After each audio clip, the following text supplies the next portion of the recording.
Alhamdulillahilladzi hadana li hada wa ma kunna linahtadiya laula an hadana Allah. Asyhadu an la ilaha illallah wahdahu la syarika lah wa asyhadu anna Muhammadan abduhu wa rasuluh sallallahu alaihi wasallam. Assalamualaikum warahmatullahi taala wabarakatuh. Alhamdulillah, nung nakaraang halaka natin, our last halaka, marami sa mga Muslim ang kanilang mga minasaker. Gumamit sila ng mga iba't ibang uri ng patibong, pakana upang patayin lamang ang mga Muslim, at karamihan sa mga namatay ay ang mga qura, the reciter ng Quran, at kabisado nila ang mga kabisado nila ng mga ahlusupa na ito ang banal na Quran. So in this situation, nang mapatay ang mga ito ay marami na ang lumitaw na naglakas ng loob para kalabanin ang mga Muslim. Dahil unang-una, tingin nila sa pagpakiwari nila na ang digmaan sa Battle of Uhud ay natalo ang mga Muslim. So nagkaroon na sila dito ng kaunting tapang para wasakin na nila ang Islam either sa loob ng Madina o sa labas ng Madina. Yung sa loob, yung mga hipokrito. Yung sa labas, yung mga tinatawag na mga Bedouin sa labas ng Madina at mga ibang lugar na gustong wasakin na ang Islam. Lalong nadagdagan ang kanilang motibo na wasakin ito ng pinagpapatay na. Alam natin, ito'y naganap sa Ar-Raji at Mauna, ang mga sahaba ng Prophet sallallahu alaihi wasallam pinagpapatay dito. At dahil dito, lumilitaw na nababawasan ng mga Muslim at lumilitaw ay nagiging mahina na ang mga Muslim. At ito'y malaking problema ng Propeta Muhammad sallallahu alaihi wasallam kung paano niya maibabalik yung mga takot ng mga tao sa kanila, dahil sa puntong ito, nawalan sila ng takot, nanganganib ang buhay ng mga Muslim sa labas at loob ng Madina. At alam natin, ang mga nasa loob ng Madina, yaong mga hipokrito, mga Hudyo, talagang ito'y mainit na ang ulo nila sa mga Muslim mula pa nang dumating dito ang mga Muslim sa Madina, especially ang Prophet Muhammad sallallahu alaihi wasallam, dahil naantala ang pagiging hari ni Abdullah Ubay bin Salul, na kung saan ito hindi natuloy because ang pagdating ng Prophet sallallahu alaihi wasallam at mga Muslim doon. At ang mga taong ito na mga Hudyo, hindi sila bihasa sa digmaan. That's why hindi sila lumaban kay Prophet sallallahu alaihi wasallam ng harapan at sa mga kamusliman. Dahil hindi sila sanay, hindi bihasa sa digmaan nitong mga Hudyo. Bagkus ito ay bihasa, ang mga taong ito magkalat ng puri, yun ang galing nila. Magkalat ng puri, ng maliw, at ang gawaing pakikipagsabuatan. Diyan sila magaling. Di baling magbayad sila, gumugol sila, masaktan lamang ang mga Muslim, especially ang Prophet sallallahu alaihi wasallam, at nakikipagsabuatan sila, especially sa mga Quraysh. Kahit na sila may kasunduan kay Prophet sallallahu alaihi wasallam na sila ay magtulungan. Ang lahat na magpapalaganap ng kabugtutan sa kalupaan, lalo is papasok sa Madina, magtutulungan sila. Pero hindi ganun ang nangyayari. Hindi na sila tumutulong kay Prophet sallallahu alaihi wasallam. Nakita niyo Battle of Uhud, iniwan sila. Nakikipagsabuatan pa sila sa mga Quraysh o sa mga kaaway ng mga kamusliman. Ganito ang mga ginagawa ng mga Hudyong ito o ng mga hipokritong ito. Gumagawa sila ng mga iba't ibang paraan, mga lakas, upang magagawa sila ng kapinsalaan sa mga Muslim na hindi sila nakikipaglaban dahil hindi nga sila bihasa. Kaagapay nito ang kanilang mga kasunduan na namamagitan sa kanila ay gusto itong sirain ng lantaran sa pangyayaring ito. Gusto nila na ipakita ang pakikipagtunggali sa mga Muslim, even na ito sa action at sa mga salita lamang, para lamang saktan ng Prophet sallallahu alaihi wasallam. Yan lamang, hindi nga talaga sila bihasa sa digmaan at mayroon pa silang katiting na takot sa panahon na hindi pa napapatay ang mga Muslim sa Ar-Raji at sa Mauna, especially sa Battle of Uhud. Takot na takot sila sa mga Muslim. Takot na takot sila. Lalo na nung pinalaya ng Prophet sallallahu alaihi wasallam ang Banu Qaynuqa, alam natin, linusog niya ito, pinaalis niya dito yung mga Banu Qaynuqa na ito, nadali nila lahat ng mga dala nila. So lalo silang natakot dito ang mga Bedouin na ito. Lalo na nung pinatay itong si Kaab bin al-Ashraf, alam natin, pinugutan pa ng leeg yun. Talagang natakot sila ng todo doon. Ibig sabihin, sa panahon ito nanahimik sila dito eh. Totoo talagang galit sila sa mga Muslim. May hinanakit sila ng malaki sa mga Muslim, yung kanilang palengke. Dahil nagtayo yung Prophet sallallahu alaihi wasallam, wala, nalugi. Bumagsak. Lahat, umangat kay Prophet sallallahu alaihi wasallam, bumagsak sila, even sa pamumuno. In this situation, dahil noon nga ay natatakot pa sila, ba't ang pangyayaring ito ng mga pinagpapatay, masakir ang mga Muslim, Baitul Uqud, nagkaroon sila ng lakas ng loob. Especially in Raji and Mauna. Dito ay talagang ipinakita na nila ang kanilang mga kataksilan, ang mga kagaspangan ng ugali, nilantad na nila ang kanilang pagkahipokrito sa panahong ito. At ang pangyayari dito, alam natin, nang nakaraan, si Amir bin Umayyah ad-Damiri radiyallahu an, ito ay pinalaya. Biniyag ito, tapos yung nakabiyag sa kanya, pinutulan ng buhok, dahil nga nangako siya, magpapalaya siyang alipin para sa kanyang ina. Pinalaya siya eh. Ito yung taong natulog sa ilalim ng puno, kung natatandaan yung nakaraan, pinatay niya yung dalawang lalaki. So yung dalawang lalaki na dumating sa kanya, hindi pala sila kalaban, nagtulog-tulugan siya, then nung umigay yung mga lalaki doon sa lilim, alam mo naman, pag disyerto, padalang ang lilim, kapag mayroong lilim, kahit hindi mo kilala, maglililim din yan. So ang ginawa niya, iniisip niya ito yung mga kalaban, napapatayin din siya. So nagkunwari siya natutulog, at natulog yung dalawa, at saka siya bumangon, pinatay niya. And then nangyari dito, nung pinatay niya, of course, pagkalaban, kaaway, isip niya kaaway, kukunin yung mga warok buti, samsam. Pero nakuha niya yung sulat. Yung palang sulat na nabasa niya, mayroon siyang itong taong dalawa na may kasunduan sila kay Prophet sallallahu alaihi wasallam. Sila ay nasa pangangalaga ng Prophet sallallahu alaihi wasallam na hindi pilang pwedeng saktan ng mga Muslim, especially patayin. Nagulat siya. That's why nung siya ay makabalik sa Madina, sinabi niya ito kay Prophet sallallahu alaihi wasallam.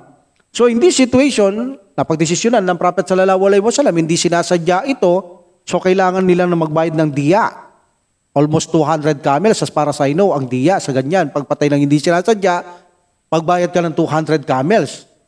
Alam na natin mga camelyo noon, magaganda, mga reddish, mga yellow, magaganda yan. So mahal yan. Can you imagine, 200 camels ang ibabayad mo. Pero hindi mo pwedeng itong pagpasyaan na patayin to dahil hindi niya sinasadya ang pagpatay. Hanggang sa diya lamang o kaya ito ay patawarin. Pero sabi ng Prophet sallallahu alaihi wasallam, kailangan natin magbayad ng diya dahil napatay mo silang hindi sinasadya. So dito, alam natin may kasunduan ng mga hipokritong ito kay Prophet sallallahu alaihi wasallam na magtutulungan sila sa ganitong bagay. That's why obligado ito na tumulong sila na magbayad ng diya kay Prophet sallallahu alaihi wasallam sa mga taong napatay ni Amir bin Umayyah ad-Damri radiyallahu an. So pumunta ngayon ang Prophet sallallahu alaihi wasallam sa mga Hudyo. Okay, Banu Nadir na ito. Ito yung mga Banu Nadir. Ito yung mga pekrito, yung kanina nakaraan, Banu Qaynuqa, pinalayas na yon ng Prophet sallallahu alaihi wasallam. Isa ito sa mga lugar din ng hipokrito, Banu Nadir. So pumunta dito ang Prophet sallallahu alaihi wasallam at sinabi sa kanila na kailangan nilang tulungan ang Prophet sallallahu alaihi wasallam na kanilang napagkasunduan na kapag mayroong namamatay, lalo hindi sinasadya, magtulungan sila sa pagbayad ng diya. So sabi nila, dito ka muna, Abul Qasim. Tawag nila, hindi man prophet eh. Tatay ni Qasim. Anak kasi ng Prophet sallallahu alaihi wasallam, namatay na maaga, panganay niya si Qasim. Kaya tinawag siyang tatay ni Qasim. Upo ka muna dito, Abul Qasim, sabi niya. At amin gagawin paraan na kami mangolekta at hintayin mo kami at ibibigay namin ang kailangan mo sa amin. Alam natin, itong mga Hudyo, may mga kastilyo to eh. Yung kastilyo, alam niyo sa pinikula, pag aakyat ka, may mga parang bato yun eh, parang bakod yun. Pag umakyat ka sa taas, pwede kang mamana, ngayon baril na, mga kanyo, nandun yun. Okay? Meron silang ganun eh. So pinaupo nila ang Prophet sallallahu alaihi wasallam doon sa tabi ng kastilyo, parang bakod yan. Diyan dito sa loob yung hagdanan. So dito yung pinto, dito sila sa labas. Meron din namang kastilyo sila na paakyatin ka, may hagdanan, akyat ka, kastilyo sa taas. Mayroon pang kastilyo din sa taas. Sabihin, up and down. Okay? So dito pinaupo ang Prophet sallallahu alaihi wasallam, pinahintay siya ang Prophet sallallahu alaihi wasallam doon sa tabi ng kastilyo. Meaning kung may mahuhulog na bagay, pwede siyang matamaan ng kanyang ulo. Okay? So, ang mga Hudyo ngayon, nagkaroon sila ng sikreto na meeting habang nandoon naghihintay ang Prophet sallallahu alaihi wasallam. So sabi ng mga ito, sino ang gustong gumawa sa inyo na kunin ang batong ito at iakyat doon sa agdanan hanggang sa makarating ka sa taas at itapon mo sa bakod, meaning doon sa kastilyo, at pagkatapos kailangan tumama sa ulo ng Prophet sallallahu alaihi wasallam, patayin natin. So in this situation, ang pinakamasama sa kanila si Amir bin Jas. Sabi niya, akong gagawa. Kukunin ko yung bato, akit ko sa agdanan, tapos iulog ko sa kanya, papatayin natin yan. So nakita nyo? Ganito itong mga to hindi lalaban to ng harapan, hindi sila bihasa. So ganito, pagtataksi lang gagawin. Pero ang sabi ng isa sa kanila, si Salam bin Miskan, sabi niya, huwag niyong gagawin yan, sabi niya. Alam niyo, kapag yan ay ginawa niyo, propeta yan. Alam natin, nasa kasulatan natin yan.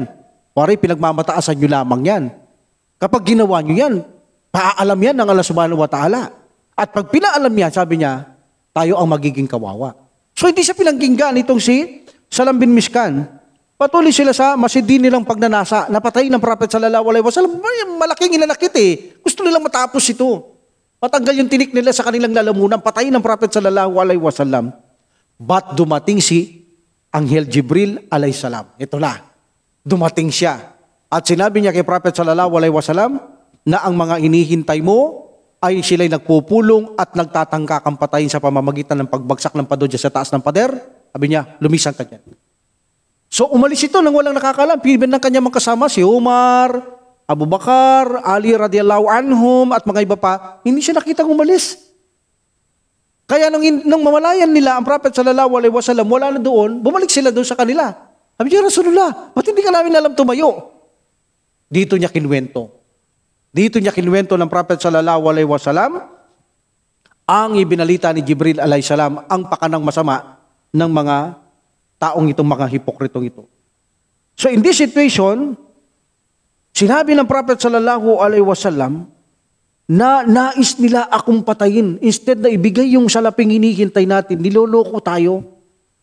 Lumating sa akin si Anghel Jibril alayhi salam na sinabi niya, ang kanila palang pag-iipon, instead na mag-ipon ng pera, hindi. Nag-iipon sila ng mga usapan kung paano nila ako papatayin at napagdesisyon na magtapon ng bato sa ulo ko. Kaya tumayo ako, tumalis, pinaalis ako ni Jibril alayhi salam. Ngayon, sabi ng Prophet sallallahu alaihi wasallam, Muhammad bin Maslama, sabi niya, pumunta ka doon sa Banu Nadir, bumalik ka doon. Inutusan niya ito, ang Prophet sallallahu alaihi wasallam. At sumabi o sabihin mo sa kanila, lumayas kayo sa Madina. Palayasin mo sila doon sa Nadir. Banu Nadir. Itong Madina, sakop ng Madina. At huwag na kayong maninirahan dito. Sabihin mo yan sa kanila. At pagkatapos, bibigyan ko lang sila ng 10 araw na kailangan sa loob ng 10 araw, walang matitira sa kanila. Ang sino mang maiwan, pupugutan ko ng leeg. Galit ang Prophet Muhammad sallallahu alaihi wasallam. Ito yung sinasabi kanina ng kasama, kawawa tayo kapag nalaman yan. So nalaman. So 10 araw lang ang binibigay ko sa kanila. Pag sino mang hindi umalis dyan, papatayin ko sila. Sabi ng Prophet sallallahu alaihi wasallam. So in this situation, pumunta itong inutusan ng Prophet sallallahu alaihi wasallam, si Muhammad bin Maslama, at sinabi niya sa kanila ang pinasasabi ng propeta Muhammad sallallahu alaihi wasallam, at wala silang nagawa. Wala, hindi naman kaya lumaban to sa mga Muslim. Hindi nga sila biyasa Wala silang nagawa ang mga Hudyong ito, kundi lumisan. Kailangan umalis, mamamatay sila doon. Pag hindi sila umalis. So, 10 araw ang ibinigay. So, nanatili sila roon, naghahanda sila ng kanilang mga gamit, sa kanilang pag-alis, pamilya, anak, inaayos na ang kanilang mga gamit para lisanin na ito bago dumating ang 10 araw. But dumating ang pinakapinuno ng mga mapagkunwari, Abdullah bin Ubay bin Salul. Dumating ito. Parang si Satanas na dumating. Alam mo naman si Satanas, ang trabaho niya, nagsusutsut, di ba? Ito, sinutsutan niya sila. Siya ang nagpahamak dito. So sinabi niya, huwag kayong alis dyan. Manatili kayo sa inyong tahanan. Inabutan lang kayo ng taong yan. Pagkatapos ngayon kayo nga aalis, dapat siya umalis, tapos kayo ang aalis. Huwag kayong aalis. Sabi niya, Abdullah Ubay bin Salul, huwag kayong maniwala dun sa babala niya. Huwag kayong matakot dun. Akong bahala. Tutulungan ko kayo, sabi niya, ng 2,000 na katao, pangako. bibigyan ko kayong 2,000 katao na kung saan tutulong sa inyo at magbabantay ng inyong kampo at kasama niyong mamamatay.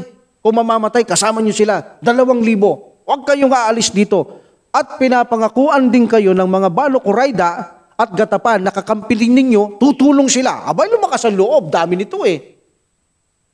Ang Prophet sallallahu alaihi wasallam, pag sumalakay dito, mataas ng 1,500 eh. Doon pa lang kay Abdullah Ubay bin Salul, 2,000 na eh. Paano po itong Gatapan at saka Qurayda?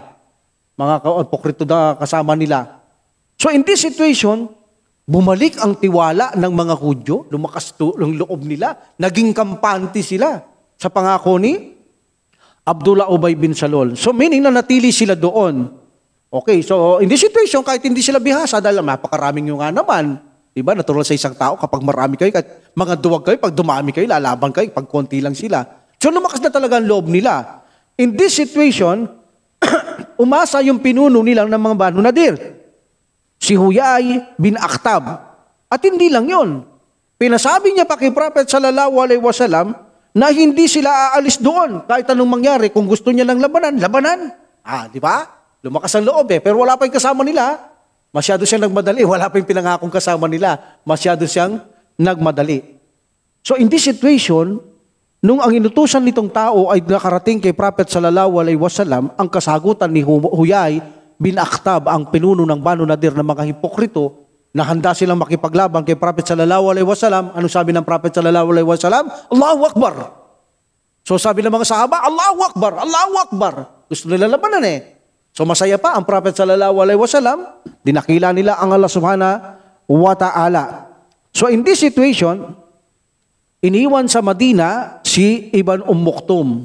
Kasi di naman pwedeng sama sa jihad to, bulag to eh. Exemption palagi to, siya mag-iimam sa masjid, siya magsasala sa masjid, ganyan yan eh. Dapat talaga may nagsasala sa masjid, hindi pwedeng walang nagsasala. So dahil bulag ito, exemption ito. Anong laban ng isang bulag sa natural na labanan sa isang nakakakita? Hindi mo kaya. Kaya hindi ito sinasama talaga palagi ng Prophet sallallahu alaihi wasallam, at palagi niyang ina-appoint na maiwan ito sa Madina kapag ang Prophet sallallahu alaihi wasallam ay may lakad. At ibinigay ng Prophet sallallahu alaihi wasallam ang bandila kay Ali bin Abi Talib. Ito isang malaking karangalan kapag ikaw ang maawak ng digmaan, watawat o bandila ng pakikipagdigmaan. So nung makarating ang Prophet sallallahu alaihi wasallam sa lugar ng mga hipokrito, Banu Nadir, okay? Dumating doon ang Prophet sallallahu alaihi wasallam at kanyang mga kasamaan sa mga lugar ng Banu Nadir na kung saan may mga kastilyo. Nagsiakyat doon yung mga hipokrito sa mga kastilyo nila. Meaning nakikita sila, yung mga Muslim sa labas, isasara mo lang ang gate doon, hindi na makakapasok ang Prophet sallallahu alaihi wasallam. Tapos doon sila sa taas, haragabyado ka, sa baba ka, pwedeng panaan ka nila, pwedeng batuhin ka nila doon, o kahit na ano, magagawa nila nang hindi ka masyadong makakalaban o makakaporma in this situation. Kaya ang mga hipokritong ito, mga Hudyong ito, ay umakyat at pinagpapana ang mga Muslim at pinagbabato ang mga Muslim. In this situation, ang Prophet sallallahu alaihi wasallam, sinabi ng iba, nang nanatili ang laban dito, 6 na araw. Di makapasok-pasok ang Prophet sallallahu alaihi wasallam dito eh. Masabi lang 15 days. So ang ginawa ng Prophet sallallahu alaihi wasallam, dahil hindi makapasok, paano lalabanan to kung nakaganitong nakatago sila doon? Alam niyo naman yung mga kastilyong yan, may mga parang cover pa sa taas yan. O, pag binato mo, yuko ka lang, di ka lang makikita. Anong lalaban mo? So inisip ng Prophet sallallahu alaihi wasallam, napakatalino talaga ng Prophet sallallahu alaihi wasallam, itong mga kabuhayan, palmeras at mga tanim ng mga Banu Nadir, nasa labas ng kastilyo. So in this situation, pinapatay lahat ito ng Prophet sallallahu alaihi wasallam. Lahat ng palmeras pinaputol, lahat ng tanim pinapatay. Ay nung kakainin nito, pagkaubos na yung pondo nila sa loob, sila kukuha ng kakain nila, mamamatay sila. Wala na silang pagkain. So inayaan na lang sila ng Prophet sallallahu alaihi wasallam, sige, diyan kayo, dito kami sa labas. Parang ganun lang ang nangyayari, walang labanan nangyayari. Hinihintay na lang ng Prophet sallallahu alaihi wasallam na sumuko sila dahil pag naubusan ng pagkain, saan sila kukuha? Wala na, walang palmera. Kahit gusto nila kumuha palmera sa labas, mamamatay siya. So in this situation, naiisip ng mga Banu Nadir, kung mauubos ang mga pagkain, paano ang kanilang mga anak? Paano ang kanilang mga asawa? Mamamatay sila sa loob. Anong gagawin nila? So in this situation, naguguluhan sila. Ngayon ang tanong, sa Islam, bawal mong putulin ang mga puno. Even ng mga dahon. Even na, patayin mo yung mga pananim ng mga tao. But kung ito ay necessity at inutos ng Allah subhanahu wa ta'ala at inagree niya, walang bawal kay Prophet sallallahu alaihi wasallam dahil kaloob yun ng Allah subhanahu wa ta'ala. That's why sinabi ng Allah subhanahu wa ta'ala in chapter 59 verse 5, A'udhu billahi minash shaitanir rajim, bismillahirrahmanirrahim. Ma kata'atum, ano man ang kanilang pinutol, ma kata'atum, sabi ng Allah subhanahu wa ta'ala, min linatin aw taraktumuha kaimatan ala usuliha pabiidnillah. Ano man ang kanilang pinutol ng mga Muslim, palmera, mga pananim pinatay o mga punong palmera o anumang iniwan nilang nakatayo. Sabi ng Allah subhanahu wa ta'ala, ito ay kalooban at kapahintulutan ng Allah. So, biling kapag pahintulot ng Allah subhanahu wa ta'ala, wala makakapagbawal. Pinahintulot niya, even nga pumapatay, pinapahintulot niya kung kinakailangan. Kung kinakailangan. Bawal pumatay, di ba? Pero kung kinakailangan pumatay, papatay ka. Even na sa ating batas, meron. Bawal pumatay, pero kung siya'y nakiyapid, stone to death. Kung siya'y nagnakaw, putol kamay. Kung siya'y nagdodroga, patay. So meaning, ito'y malaki ang benepisyo kung bakit yun ipag-utos ng subhanahu wa ta'ala. Ang pagbabawal, yung walang kapakinabangan na pumapatay ka ng tao tulad ng ginagawa ng mga hindi mananampalataya. Makamit lamang yung kanilang mga sariling pagnanasa sa makamundong bagay. Abay, kahit na sinong tao, papatayin yan. Hindi nyo kikita sa panahon natin, kukunin yung bata, papatayin, ibebenta ang laman loob. Pag nanakaw, ultimong presidente yata ngayon, nagkakagulo dito, puro nakaw na lang dang ginagawa. Ganyan eh, walang katarungan. Ba't ang Muslim hindi siya gagawa ng ganyan? Kapag ginawa niya ang isang bagay na ganyan, tiyak na malaki ang kapakinabangan sa mga tao. So in this situation, pinahintulot yun, pagpuputulin. That's why walang problema sa ginawa ng Prophet sallallahu alaihi wasallam. Ang masakit dito, wala yung tulong na sinabi ni Abdullah Ubay bin Salul. Yan ang nga sinasabi ko sa namumuno na kanila eh. Kanila kanina, nagmamadali siyang nagparating ng ganun. Nang mensahe kay Prophet sallallahu alaihi wasallam na handa siyang lumaban, eh wala pa naman yung mga taong ipinangako. Ito wala oh. Sila-sila lang, walang dumating sa kanila. Ipinagkalulo lang sila ni Abdullah Ubay bin Salul. Yung payo niya, abay parang pinasakop niya lang itong mga kasama niya dahil hindi niya naman tinulungan ito. So lumilitaw, ang kahalintulad ngayon ni Abdullah Ubay bin Salul ay kahalintulad ni Satanas. Si Satanas nagbubuyo lang pero hindi ka naman niya tutulungan, hindi ka niya naman, halimbawa sa kaligtasan, tutulungan ka niya pero sasabihin niya, iwanan mo yung pananampalataya mo, ito'y tama, maliligtas ka. Hindi totoo yun. Pagka nasa kabilang buhay ka na, matutulungan ka niya, hindi sasabihin niya, mamakana liya alay ko, wala naman akong pamumuno sa iyo, karapatang pamunuan ka. Sasabihin niya, alasan ganun, sasabihin niya, sundin mo ko, pero wala siyang karapatan, malaya ka. Diba? Malaya ka. Illa anda autokum. Wala naman akong kalayaan sa inyo pamunuan kayo, maliban tinawagan kayo, meaning binubulungan kayo, pasta jabatumli. Sinusunod niyo naman ako. Palatalamuni, lumo ang pusakum. Huwag niyo akong sisihin yung sarili niyo. Parang ganito si Abdullah bin Salul. Pinagkalulo niya mga to, ngayon para si Satanas lamang ito, na sinasabing pinangakuan, tutulungan, nasan? Wala naman. Walang tulong. Kaya, hindi maganda ang ginawa ni Abdullah Ubay bin Salul, ito'y gawaing Satanas ang kanyang ginawa. Dahil minsan di maganda yung padalos-dalos. Nagpadalos-dalos yung namuno nila na nagpadala minsan lalaban siya sa mga Muslim. Ayun, walang tulong, walang dumating sa kanila. Walang dumating. Gatapan, Qurayda, kay Abdullah bin Salul 2,000 tao. Wala, kahit isa, wala. Wala. So in this situation, umabot na, sabi ng iba, 6 na araw, 15 araw, wala nang pagkain itong mga Banu Nadir. Mamamatay na yan. Bakit yung tubig? Wala naman silang ilog sa loob. Saan sila kukuha ng tubig nila? So mauubusan, mamamatay talaga yung mga to. So naisip nila, naawa sila sa kanilang mga asawa at mga anak. Mamamatay sila. Ang galing ng diskarte ng Prophet sallallahu alaihi wasallam, no? Wala ka naman silang magawa. Nasa taas sila, ang tataas nila. Di naman makakyat ng mga Muslim kahit na gumamit pa ng mga hagdanan. Lokaoy, gumawa ng hagdanan. Nandun sa taas, tulak lang yung hagdanan nila. Mahulog na kayo. Wala talagang magawa eh. Pero inisip ng Prophet sallallahu alaihi wasallam, patayin lahat ang mga pananim. Ang mga palmera, putulin yan. Tumutulong sa kanila para mabuhay sila. Ngayon, tingnan natin kung di lalabas yan. Hinintay silang Prophet sallallahu alaihi wasallam, 15 days, ay sa mag-report, okay, doon sila sa labas, doon sa loob mga Banu Nadir, walang digmaan. Hintayin natin, sabi ng Prophet sallallahu alaihi wasallam, tignan natin kung tatagal sila dyan. So hindi na nagtagal, sumuko na sila. Siyempre naawa na sila sa mga anak, walang kakainin. In this situation ay, sumuko sila kay Prophet sallallahu alaihi wasallam, at sinabi ng Prophet sallallahu alaihi wasallam, okay, walang masasaktan, walang mamamatay, pero iwanan nyo ng Madina, umalis na kayo rito. At gaya ng pinagutos ka sa mga nauna, as para sa nyo, balo kayo ka, dalhin nyo lahat na magagawa nyong dalhin.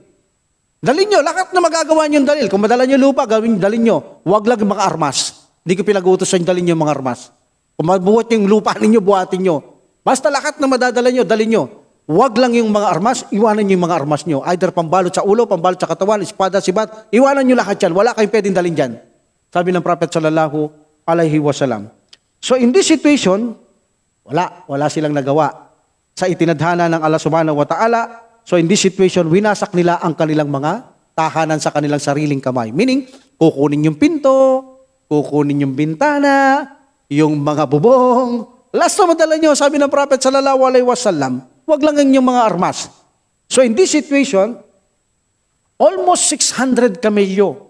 Lahat ito may buhat. Kaya ang kamelyo, malakas yan eh. Buhat-buhat nilang bintana, bubungan, nyero, pamilya, dala nila. Lahat ng kanilang madadala. So, ang kanilang pinuno, si Huyay bin Akhtab at si Salam bin Abi al-Haqaiq ay nagtungo ito sa Khaybar. Pumunta sila sa Khaybar, magkakaroon din ng battle dito eh. Okay, meaning nasa Khaybar itong mga ibang hipokritong ito, no? At ang iba naman ay humayo sila patungo sa Syria. Pero may nag-embrace sa kanilang dalawa. Dalawa kataong nag-embrace sa kanila. Ang nag-embrace sa kanila si Yamin bin Amir at si Abu Sa'ad bin Wahab. So, dahil na Muslim sila, mananatili sila doon sa lugar nila, di ba? Muslim sila eh. Ganyan naman, talaga pag nag-Muslim, kapatid nyo sila. Inamal mu'minun al-ikwatun. Ang mga mananampalataya ay magkakapatid. That's why, hindi sila pinaalis ng Propeta Muhammad sallallahu alaihi wasallam. So, kinuha ng Prophet sallallahu alaihi wasallam ang kanilang mga sandata ng masakop niya ito, siyempre sa kanila na yung lupa. Pinalis na sila ng Prophet sallallahu alaihi wasallam, sa kanila na yung lupa. Sa kanila yung mga naiwan na tahanan, mga kastilyo, sa kanila na yan, lahat ng naiwan doon. Yung naiwan nila na 50 kasuotang padigma sa katawan, mahal yun eh, napakamahal nun, 50 pieces, napakamahal nun. Yung naiwan naman nila na kasuotang padigma sa ulo, sinasabi 50 rin ito, at 314 espada, at saka mga ilang mga pana, at saka mga kaluban, at saka yung mga gamit ng pana. So in this situation, ito ay para lamang kay Prophet sallallahu alaihi wasallam. Ito ang digmaan na ibinigay lamang lahat muna ng Allah subhanahu wa ta'ala to kay Prophet sallallahu alaihi wasallam. Wala mo ng 1/5. Kay Prophet sallallahu alaihi wasallam lahat muna ito special sa kanya ito na binigay ng Allah subhanahu wa ta'ala. But alam natin na ano ito ng Prophet sallallahu alaihi wasallam. Ipamimigay niya lamang to. But gustong ipamigay ito ng Prophet sallallahu alaihi wasallam doon sa talagang mangangailangan. That's why kumuha siya ng kabubuhay ng 1 taon ng pamilya niya. Yan ang namumuno. Talagang dapat may kabuhayan ng kanyang pamilya. Dahil para hindi niya nintindi ito. Dahil lang namumuno, hindi naman talaga totally nakakapagtrabaho yan. Kapag namuno ka, yung nasasakupan mo, binabantayan mo, paano kakain. Kumuha na siya ng 1 taon para sa kanyang mga asawa o pamilya. At pagkatapos, yung mga mahihirap na mga ansar, tulad ni Dujana at Sahal bin Hunayf, binigyan niya. Mahihirap to ng mga ansar, taga Madina. At ganoon din ang mga mahihirap dito ng mga muhajir na walang dalang kayamanan dahil iniwan nila sa Makkah. At pagkatapos lahat ng sobra, pinambili ng mga kagamitan sa jihad ng Prophet Muhammad sallallahu alaihi wasallam. So in this situation, natapos na naman ang mga hipokrito, napalayas na naman sa pangalawang pagkakataon ng isang tribo, ang Banu Nadir ng mga tribo ng mga hipokritong ito, napalaya na naman by the will sa Allah subhanahu wa ta'ala ng Prophet sallallahu alaihi wasallam at naganap ito Rabiul Awwal, 4 after Hijrah, naganap ito. So, alhamdulillah.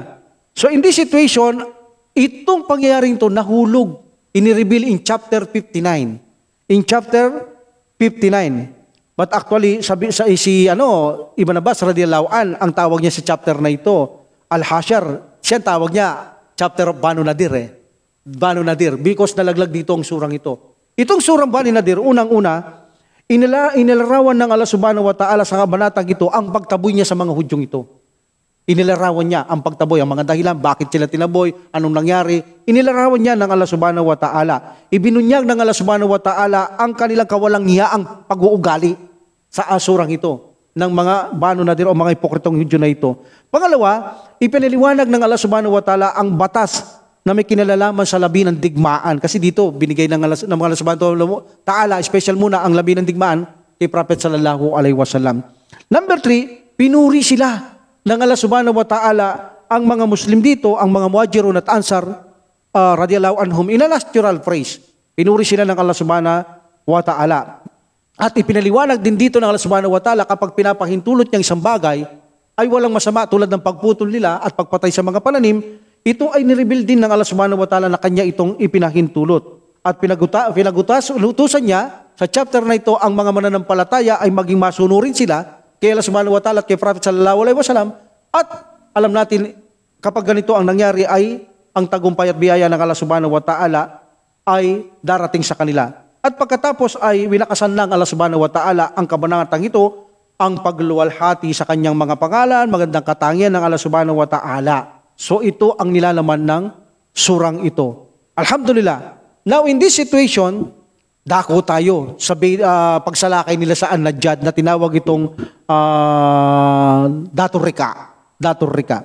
So pagkatapos muna ng Banu Nadir na ito, tinamasan ng mga Muslim, ang tinamasan ng mga Muslim sa tagumpay sa Banu Nadir, nang wala namang pagdanak ng dugo dahil nga nagutom lang sila, sumuko na lamang sila, lumakas muli ang takot ng mga tao.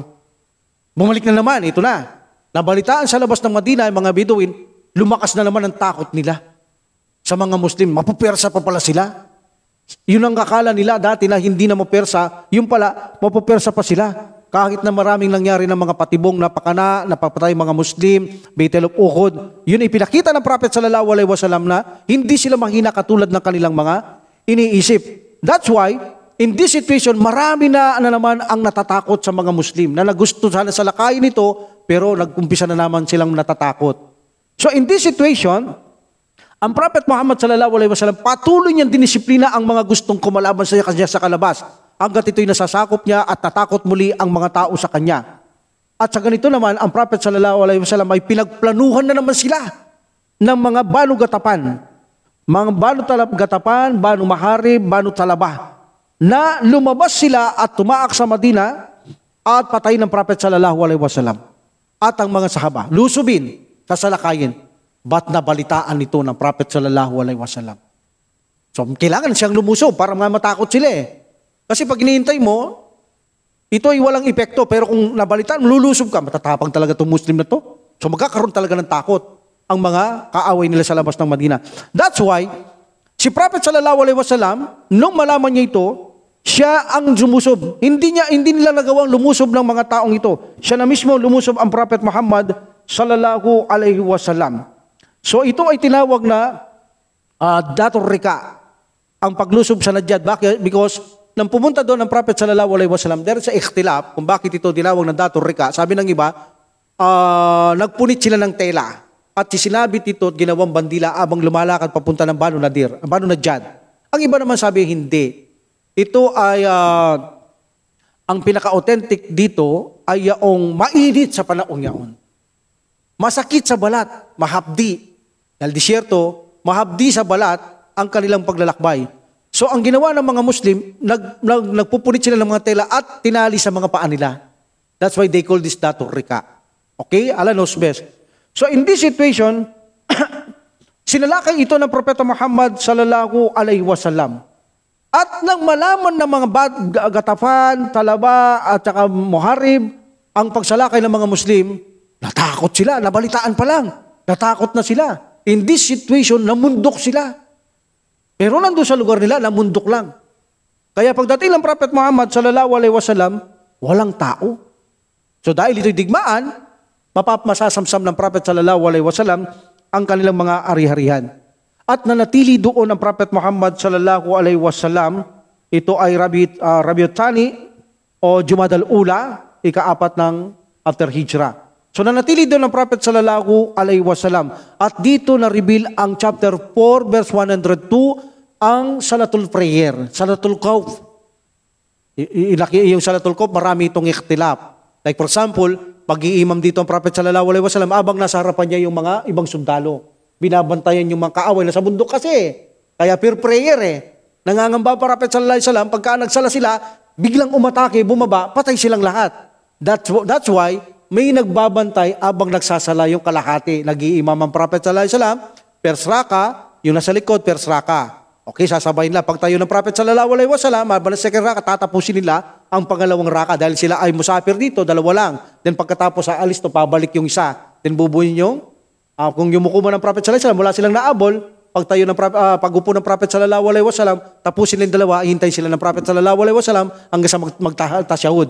So maraming parang ng Salatul Khawf na ito o peer prayer in this situation. So nakabantay doon sa harapan yung mga kalahati. That's why kahit nakikita ng mga taong ito, mga Banu Gatapan, Muharib, Talaba, ay hindi sila makakatake kasi may nagbabantay. Pero kung magsasalanga naman lahat sila, sasamantalahin nila yon, bababaan sila at mapapatay silang lahat. So in this situation, dito nagsimula ang peer prayer, mga pagdarasal dahil sa pangamba.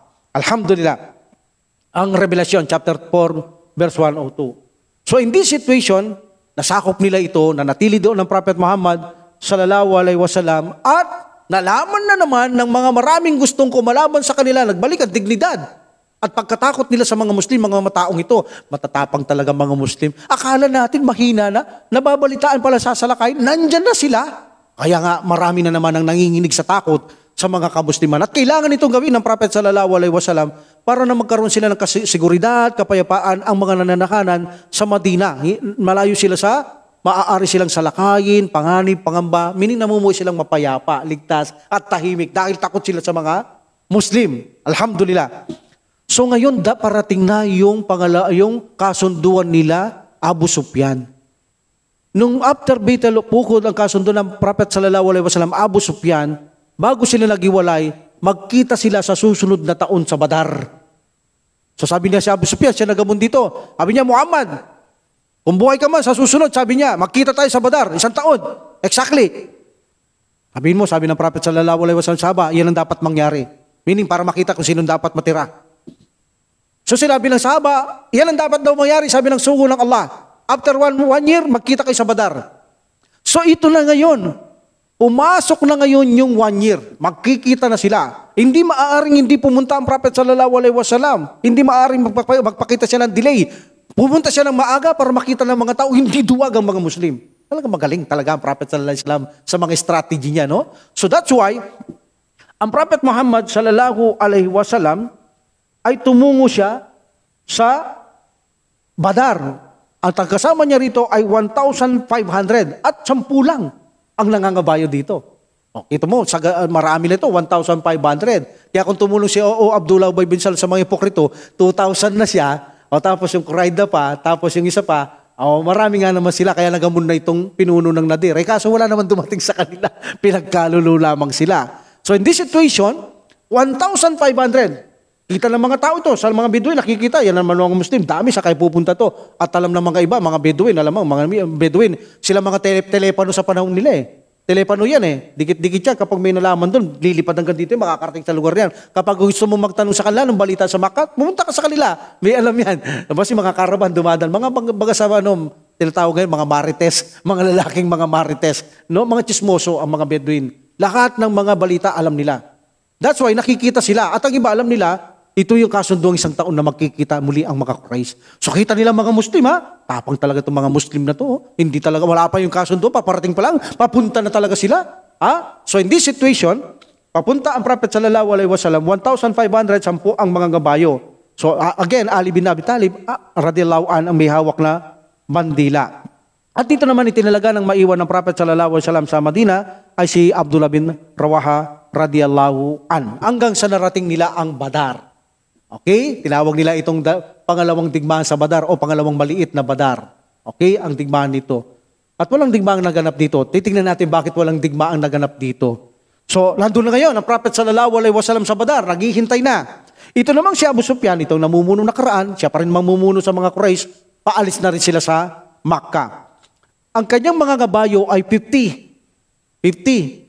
At ang kanyang mga kasamaan ay 2,000. Meaning lamang dito ng 500. Si Abu Sufyan at sa mga ngabayo, 10 lang kay Prophet sallallahu alaihi wasallam, 50 naman sa kanila, 40 naman ang advance ni Abu Sufyan. So in this situation, okay, papunta na rin sila, Abu Sufyan sa Badar, nandito na sa Badar, ang Prophet sallallahu alaihi wasallam. Nang makarating sila sa Mar Adaran, ang totoo, si Abu Sufyan bago umalis, ayaw niya nang umalis. Naduwag na siya. Natatakot na siya. Kaya nung makarating siya sa lugar ng siguro nahihiya lang kung bakit din niya inamin na ganito sa mga tao, no? Pinaybayaan niya muna maglakad ng maglakad para ipakita sa mga tao na hindi siya naduduwag. Siya nagamon dito eh. Kaya, ayan, Kung sasabihin niya nga naman masama ka, huwag na tayo sumama pumunta ron. Nagbibiro lang ako, pwede ba naman sabihin niya yon? Di ba? Pagtatawanan siya, hindi naman ganun ang ugali ng mga tao nun. Matatapang yung mga tao nun. Hindi pwedeng biruin yung mga ganyan sitwasyon. So that's why, sige, nagbihis siya kahit alam niyang ayaw niya na. Ayaw na niya at mayroon siyang plano na ibabalik niya sa Makato. Hindi matutuloy ito. Dahil ayaw niya, natatakot na siya. That's why, pagdating sa Mar Adaran, isiniwalat niya ang kanyang pagnanais na wag lang tumuloy. At gumawa siya ng napakasimple lamang na alibay. Simpleng dahilan lang ang kanyang ginawa. Sabi niya, katotohanan, sabi niya, mas mainam siguro magbalik tayo eh. Ayan, sabi niya. Sinabi niya sa mga kasamaan niya, o mga Quraysh, sabi niya, tunay na ang makakabuti lang sa atin ay sabi niya, yung mga saganang taon eh. Eh ngayon, tagtuyot, sabi niya, hirap na hirap tayo. Hindi ba masarap kung mapakain natin ang pamilya natin ng mga sariwang pagkain at papainom ng gatas? Eh tagtuyot na yun. So mahihirapan sila kung iwanan natin sila. Anong gagawin nila? Kawawa sila. Meaning pag namatay tayo. Paano naman yan? Gutom na gutom yan. Mamamatay sa gutom yan. So sabi niya, sabi niya, uwi na ako. Siguro mas mainam, uwi tayo. Ginanon lang ng mga tao. At ang mga tao, gustong-gusto naman. Walang nagreklamo. Wala na si Abu Jahal. Ito lang naman ang reklamador eh. Si Abu Jahal patay na siya sa Baitul Badar. Wala mang kumontra kahit na isa. Para bang gustong-gusto nilang lahat magbalik dahil pala sila ay pare-parehong natatakot ng mga matay. So dahil nabalitaan nilang mga nangyayari sa mga Muslim eh. Alam mo naman, sabi ko sa'yo, mga Bedouin na yan, parang telepono yan. Sila yung mga parang telepono kahit malayo ka. Madina tumakka, 500 kilometers, ay makakarating doon yan. Ay nababalitaan nila mga kabagsikan ng mga Muslim at maraming mga pinagsasalakay. Lalo na, itong mga kaalyado nila, mga hipokrito, nabalitaan na pinalayas na naman sila sa kanilang lugar. That's why si Abu Sufyan, hindi na siya kampanteng lumaban, takot na siya. At ito palang kanyang mga kasamaan, ay takot na takot ding lumaban. That's why, nung sinabi ni Abu Jahl, siguro mas maganda dyan kung di umuwi. Ako, uwi na ako, bahala kayo, parang ganon. So sumama na rin sila. Gustong-gusto nilang umuwi para hindi na lang makipaglaban sa mga kamusliman. In this situation, nagtagal doon ang Prophet sallallahu alaihi wasallam at mga Muslim na walang dumarating. Walang dumarating. Lumipas na ang ilang araw, wala paling dumarating. That's why, napagpilian na ng Prophet sallallahu alaihi wasallam sa kanyang sarili na, okay, hindi na darating yan. Umuwi na tayo, sabi niya. So nakita na naman ng mga Bedouin, pauwi, walang bawas. Nabalitaan nila, hindi pala dumating yung mga Quraysh. So meaning, palaging angat ang mga Muslim. Talagang tinutulungan sila ng Allah subhanahu wa ta'ala. Meaning, pinuri sila ng mga tao. Talaga naman mga tao to, sabi niya. Yung mga taong yun, naasan natin lalaban, malakas, mapersad, bihasa sa digmaan. Can you imagine, nauna itong dumating, tapos sila hindi man dumating? Meaning, lalong nadadagdagan ngayon ang pagkaanga nila sa Muslim at mga takot nila sa mga Muslim. In this situation, walang nangyari in Battle of Badar na tinatawag itong isang kasunduang Badar o isang maliit na digmaan sa Badar o pangalawang digmaan sa Badar, pero lahat na tinawag, pero walang nangyaring digmaan. So in this situation, nagbalik ang Prophet sallallahu alaihi wasallam sa kanilang kalupaan, namuhay ngayon ng kaligtasan at mapayapang mga Muslim. Wala nang nagpaplano, wala na, nahimik silang lahat. Kapag nalaman nga naman ng Prophet sallallahu alaihi wasallam, immediately lalabas silang Madina, pupuntahan ka eh. Gusto mong mataboy sa lugar mo? Hindi ka naman lalaban eh. Gusto mong ba lang magparinig lumaban sa Muslim? Pag narinig yan, pupuntahan ka, tataboy kayo. Siyempre, tatakas kayo, papatayin kayo. Para mo lang binigay sa kanila yung bahay mo, yung ari-arian mo. Parang binamigay mo lang sa Muslim. Kaya wala nang kumikibo, wala nang nananakit sa mga Muslim, wala nang nagkakalulo, wala na, takot na naman sila in this situation. That's why nanahimik noon. So makalipas na naman, ang maraming buwan, as para sa 6 months, mapayapa.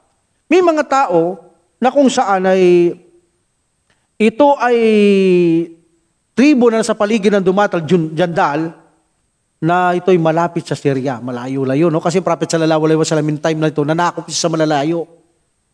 Kaya nakilala sila. In this situation, pati itong malapit na sa Syria, kilala ng mga Muslim, gusto na sakupan ng mga Muslim. Alam naman natin in Syria, medyo malakas dyan. Kaya lang gustong pumasok dito sa Madina, yung mga mandarambong. Mga kriminal talaga to.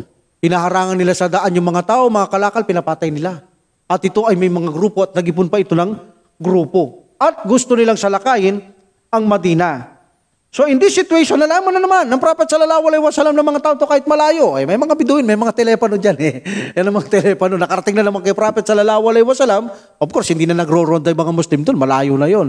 Pero dahil sa mga kwento ng mga, ng mga marites sa disyerto, ay nakarating kay Prophet sallallahu alaihi wasallam at kinumpirma.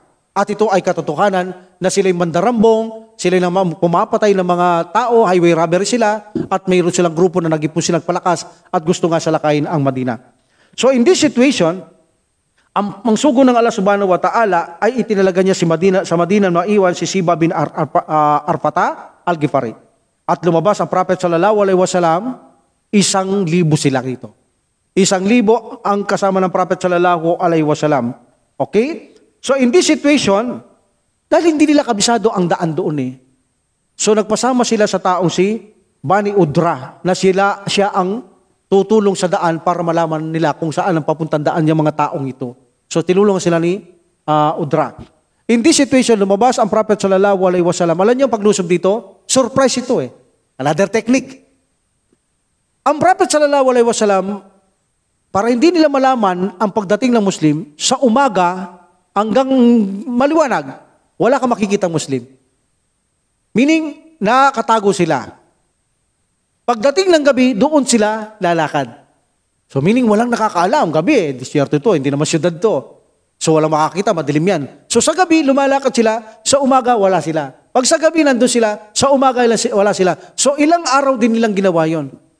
Pero finally, nung malapit na sila, nalaman din ng mga taong ito na ang mga Muslim ay sasalakay. Nagulat pa nga sila Tayo ang gustong sumalakay, ibig mo sabihin, mga Muslim nandito na sa atin, hindi natin alam. Oo, wala naman tayo nakikita dumarating dito. May nakakalat naman tayong tao para nagro-ronda, nagpapatrol. Ba't walang report? Wala naman tayo nakikita. Sigurado ba kayo meron darating ng mga Muslim? Meron. Namatyagan na sila ay mga Muslim na handang sumalakay sa atin. So in this situation, nalaman nga nila na may mga Muslim na sasalakay sa mga taong ito, sa mamamayan ng Dumatul Jundal.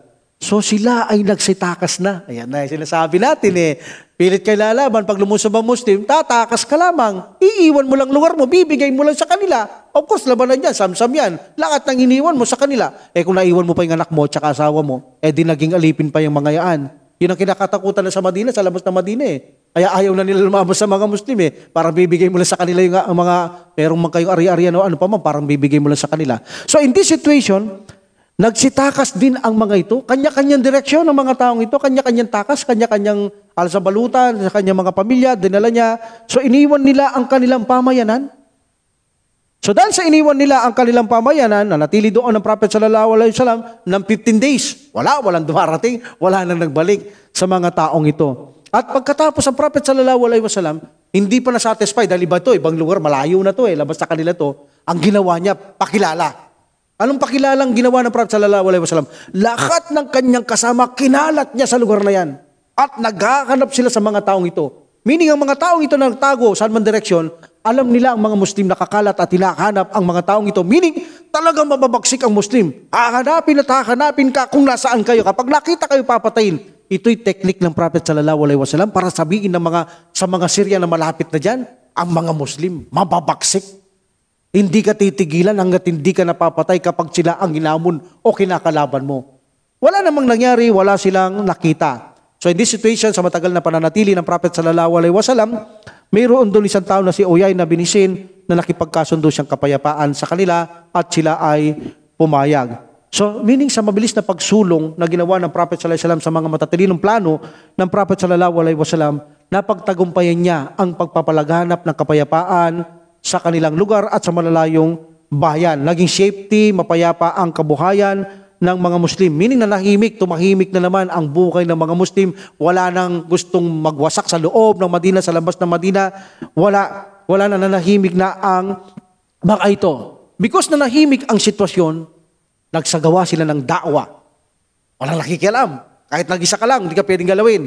Tatakot sila. Magda'wa ka rito, sabi ng Prophet sallallahu alaihi wasallam, ikaw dito ka, magpahayag ka dito, ikaw dito ka. Nagkaroon ng pagkakataon, ipalaganap nila ang Islam sa panahong yon ng Prophet Muhammad sallallahu alaihi wasallam. Patuloy ang kapayapaan, katahimikan, dahil sa takot ng mga tao sa mga Muslim. Nagawa ng Prophet sallallahu alaihi wasallam ang lakat ng bagay na maganda para kay Allah subhanahu wa ta'ala, tulad ng papalaganap ng reliyon ng Allah subhanahu wa ta'ala. Ipararating na sa almansulok na kaya nilang abutin ng mga sahaba ang Islam. That's why, nang ito ay masakop bago masakop ang Maka, marami na naghihintay na kapag nasakop ng Prophet sallallahu alaihi wasallam Maka, mag-e-embrace silang lahat.